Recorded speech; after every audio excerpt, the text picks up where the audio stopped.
بسم الله الرحمن الرحيم.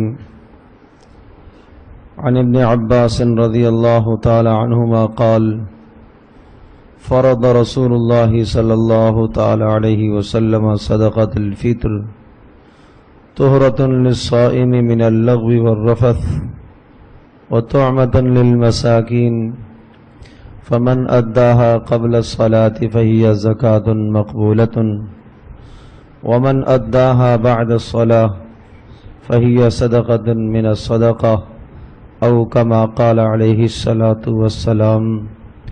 رواہ ابو داود وابن ماجہ. حضرت عبداللہ ابن عباس رضی اللہ تعالی عنہما ارشاد فرماتے ہیں کہ رسول اکرم صلی اللہ تعالی علیہ وسلم نے صدقۃ الفطر کو لازم قرار دیا ہے، اور حضرت صلی اللہ تعالی علیہ وسلم نے صدقۃ الفطر کو جو لازم قرار دیا یہ اس لیے تاکہ روزہ دار کے روزوں کو پاک صاف کر لے، جو روزے کی حالت میں لغو بات اس نے کہی ہو یا اس کے علاوہ کوئی اور بیہودہ کام کیا ہو، اور تاکہ اس کے ذریعے سے مساکین کے کھانے کا بندوبست ہو سکے.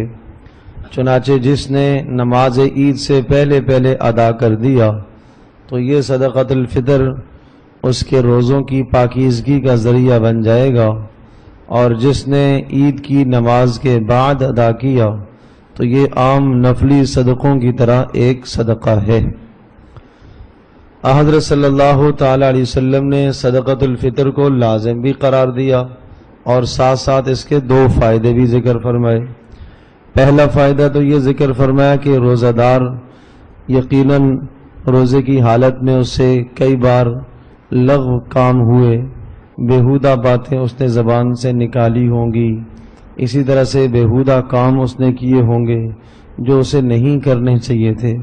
تو ان تمام بیہودہ کاموں کی وجہ سے، بیہودہ باتوں کی وجہ سے، لغویات کی وجہ سے اس کے روزے پر اثر پڑا ہے. اب اس کے روزے کو پاک اور صاف کرنے کے لیے ضروری ہے کہ وہ عید کی نماز سے پہلے صدقۃ الفطر ادا کر دے. اس لیے صدقۃ الفطر کو مشروع قرار دیا گیا.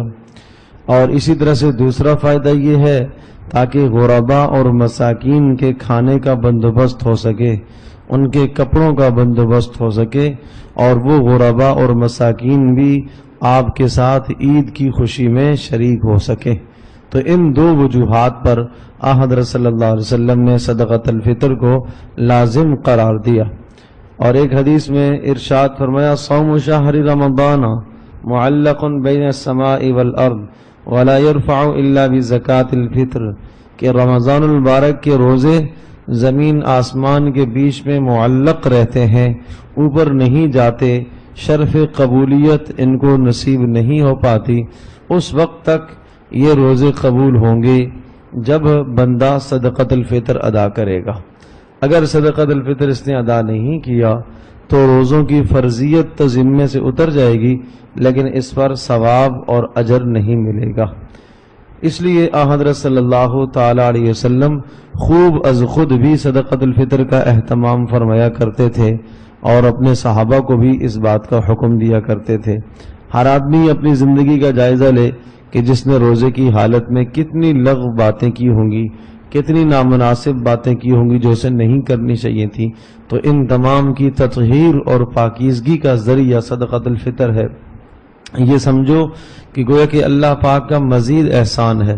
چاہیے تو یہ تھا کہ ہمارے روزے ایسے ہوتے کہ شروع سے آخر تک ہم کوئی لغو کام نہ کرتے، کوئی بیہودہ کام نہ کرتے. اصل تو یہی ہے، لیکن اللہ کا کرم، اللہ کا احسان، جب اس نے منع بھی کیا کہ بیہودہ کام نہ کرنا، بیہودہ بات نہ کرنا، پھر بھی اگر ہم کر بیٹھے تو اس نے تلافی کا طریقہ بتا دیا، تلافی کا راستہ نکالا، اور وہ یہ کہ آپ صدقۃ الفطر ادا کریں تو روزے کی حالت میں جو لغو کام اور بیہودہ باتیں زبانوں سے نکل گئی ہیں اللہ تبارک و تعالیٰ اس کا کفارہ کر دیں گے اور آپ کے روزے صاف ستھرے ہو جائیں گے. تو اس لیے صدقۃ الفطر خوب دل کھول کر عید کی نماز سے پہلے پہلے اسے ادا کر دیا جائے. چنانچہ آج کل میں بھی اگر کوئی ادا کرنا چاہے تو ادا ہو سکتا ہے. آخری اس کا وقت ہے یعنی عید کی نماز سے پہلے پہلے، اور اصل اس کا جو وجوب ہوتا ہے وہ عید والے دن یعنی چاند رات کے بعد اس کا وجوب آتا ہے، آدمی کے ذمے واجب ہے. اس سے پہلے بھی اگر ادا کر دیتا ہے تو جب بھی صدقۃ الفطر ادا ہو جائے گا. لہٰذا اس کی ادائیگی کی کوشش کی جائے. اللہ پاک ہم سب کے لیے عمل کرنا آسان فرمائے.